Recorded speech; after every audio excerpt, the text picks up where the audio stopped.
И сега най-новото, това, което много бързо намира приложение в управление на производството, е използването на RFID карти.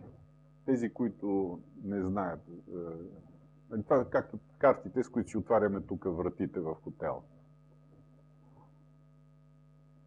Каква е идеята? Имаме сървъра на Техноклас, концентратора. Към концентратора се връзва контролер, който управлява четящи устройства, към които се поднася RFID картата и се регистрира, че тази карта е подадена на това устройство. В Твер по този начин започна процес на, на избягване на използването на хартия. Тоест, всяка партида от детайли полуфабрикати се привързва към RFID карта и тя, когато се движи от едно работно място на друго, нейната карта се слага на четеца и по този начин се регистрира преминаването на тази партида през съответното работно място. По същия начин, това, което излиза от склада, детайли и материали, партидата, която излиза от склада или част от партидата, също се привързва към RFID карта и тя, като подадат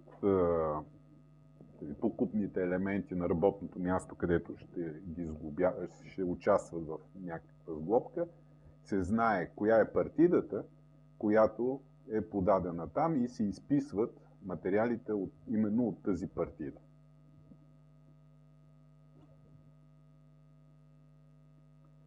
И фактически имаме на всяко работно място има такъв четец, терминалите, на които се отчита производството, т.е. прихода на работното място, прихода на материали, полуфабрикати, покупни елементи се регистрира с RFID картите. На терминала се оказва по кой наряд работи работното място и когато отчете изпълнение, система подава и нова RFID карта, за да привърже произведената партида с RFID карта, която съпровожда това, което е произведено към следващото ниво на производство. И какво е характерно, че на всяко работно място има такъв четец. Откъде идва ефекта? Евентуалният ефект е ясен. Другото, което е интересно, един такъв четец е средно около, качествен такъв четец е около 80 евро, което е значително по-евтино, отколкото варианта навсякъде да се сложат терминали, на които да се въвежда и тази информация. И това е примерно в склада, как всяка партида трябва да си има RFID. Другото, което е, ето това е, когато оператора посочва на терминала наряда и номера на своето работно място, натиска нова партида и система подава RFID картата към устройството и системата регистрира тази RFID карта към партидата, която оператора е произвел. Това е използване на RFID при отчитане на производството в конвейер. В случая има обувки, които се преопаковат. Тоест, те са стояли някъде в складо и трябва да бъдат преопаковани, за да получат търговски вид. И има бригада, която ги отваря, почиства и слага в нови кутии. И трябва да се знае всеки човек колко чифта е обработил. Затова във всеки чифт се слага RFID карта, която съпровожда чифта и когато човек вземе чифта, за да го почисти, да го опакова, слага RFID картата на своя на своето четящо устройство и по този начин се отчита произведеното персонално от всеки един.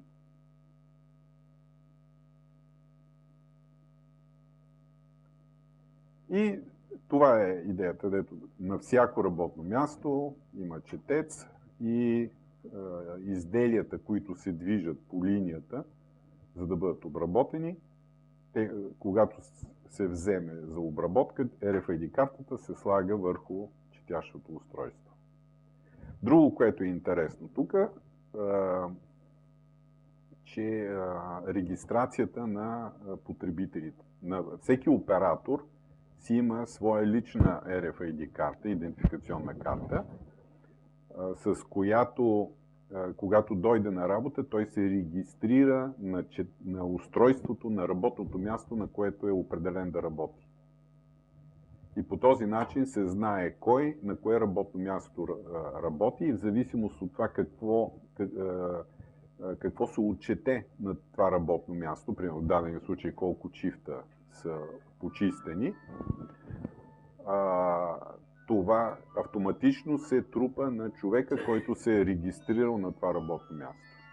Другото, което е много ефектно, ако той по време на деня смени работното си място, отива на новото работно място, слага картата и това автоматично го отписва от предишното работно място и го зачислява към това работно място.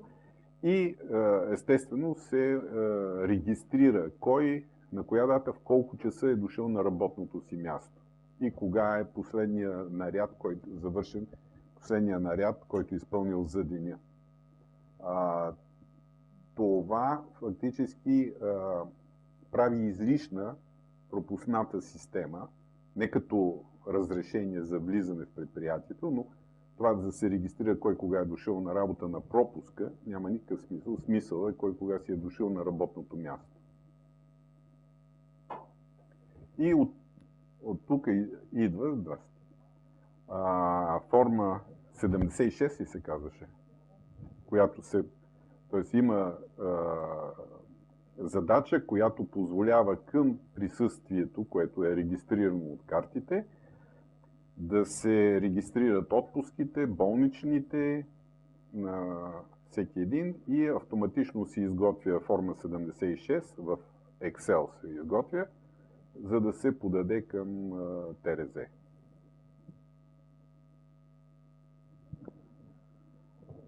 Това е Ралф Рингер. Помните, най-голямата руска фирма за производство на обувки. Тук е ръководител на проекта. Се е скрил на последния ред, Игор. Аз навсякъде разказвам тази картинка, не знам дали сте знаете за какво става въпрос. Това е цеха за шиене на саи. Саи е горната, кожената част на обувката. В този цех работят някъде около 150 човека, които са в 3 линии. На всяка линия, от двете страни на линията, има по 25 човека, които шият саи.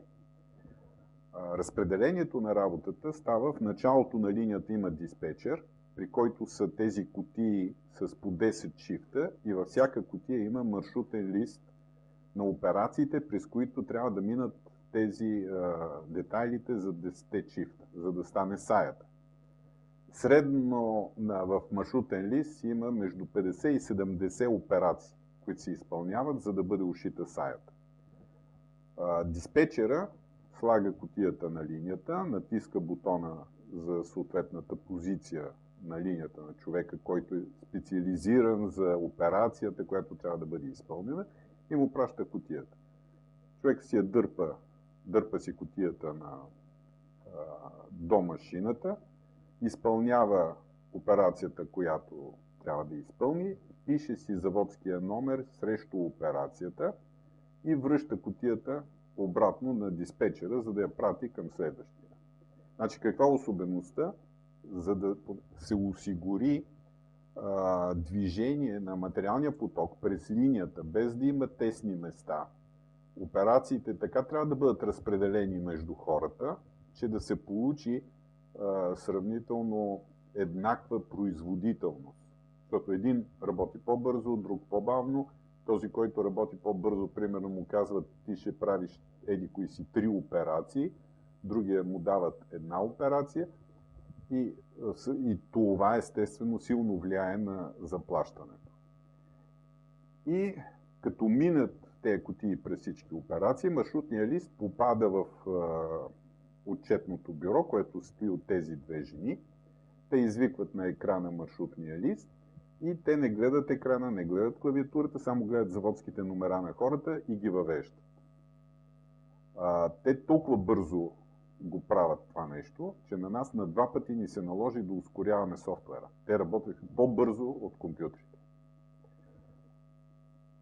Ефекта от внедряването на това решение повиши с 7% производителността на труда в този цех. На 150 човека 7% е все едно, че са назначили нови 10 човека, така от въздуха са ги намерили, защото да се намерят хора, които умеят да шият саи, не е толкова лесно. И без да правят допълнителни инвестиции, увеличиха производителността. Откъде дойде? Първо хората престанаха да си водят собствено счетоводство, кой какво е произвел, за да може в края на месеца да сравни това, което са му признали и това, което той си е записал. И другото, което е по-важно, 15 минути след завършване на смяната, всеки знае колко е заработил през деня. Това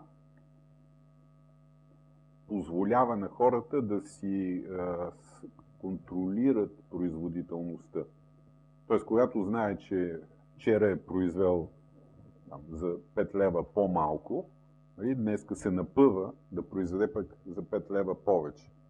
И именно от тези два фактора идва това повишаване. Обаче, собственика преди месец беше, 2, имахме среща и той каза, всичко е чудесно. Обаче искам да знам каква е разликата между нормата, норменото време и фактическото време. Защото има някакви норми, на база на тези норми на хората им се начислява заработеното, на базата на тези норми става планирането, отчитането и казва, че те знаят, че имат разминаване между нормите. Въпросът е, че някъде е в плюс, другаде е в минус, което им създава проблеми вътре в колектива и в цялото управление. И какво решение започнахме да реализираме? На дъното на всяка кутия се залепва RFID карта. На всяко работно място се монтира такъв четец, там където се слага кутията до машината. И когато кутията влиза в цикъла на производство, на работното място на диспетчера чете се баркода на маршрутния лист, кода на картата, която е залепена, се регистрира и става привързване на картата към съответния маршрутен лист.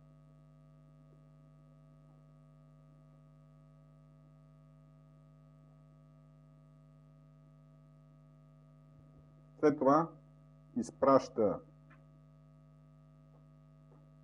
кутията до съответния специалист, който като си я сложи на мястото, светва лампичката, че е прочело картата и в този момент се регистрира начало на изпълнение на операцията. Операторът изпълнява операциите, когато завърши, той връща кутията, четец отчита, че кутията е напуснала мястото и отчита в колко часа, в който е завършила операцията. И по този начин, първо, отчитането на изпълнение на операциите става автоматично, второ, се регистрира началото и края на изпълнението, за да бъде съпоставена нормата с факта.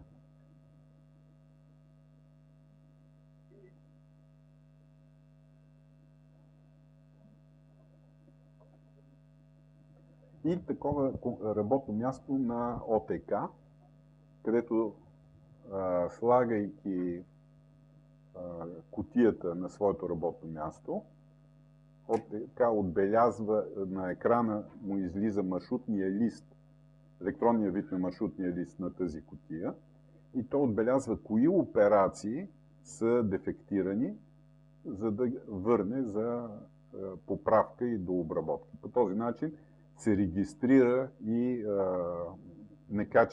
некачествените операции. Аз разбирам, че е много трудно човек да си представи това решение при него, къде би могло да намери място. Тези три решения, които разказах, са намерени съвместно с ръководството на съответното предприятие, така че действително да има ефект от това нещо. В Ралф Лингер собственика направи сметка, че само от освобождаването на отчетниците той за една година си изплаща инвестицията в това решение.